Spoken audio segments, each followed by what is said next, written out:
It's my journey, it's your journey. You need my help and I need yours, 'cause we are following the Lord. It's my journey, it's your journey.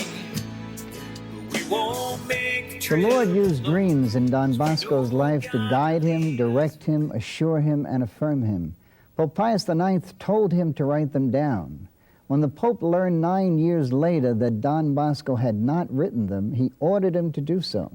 He said to him, "This task must have priority over everything else. Put aside the rest and take care of this." Most of Don Bosco's dreams had to do with his life, his mission, his boys, and his religious order. Our Lady was a part of most of his dreams.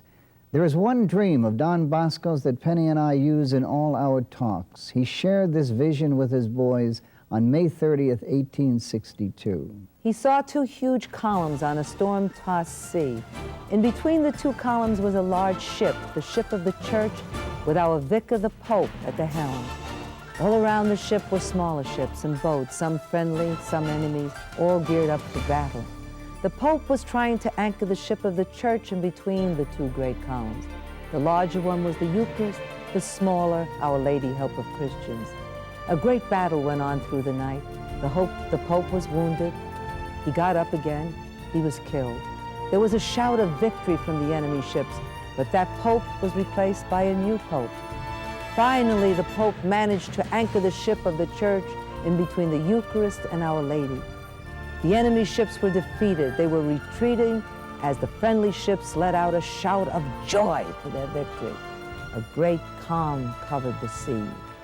The dream about the two columns has struck us from the first time we read it as being more for today's church than for the time of Don Bosco.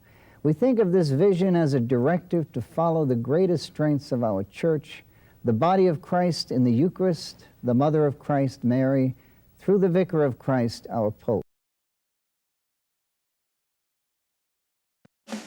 It's my journey, it's your journey.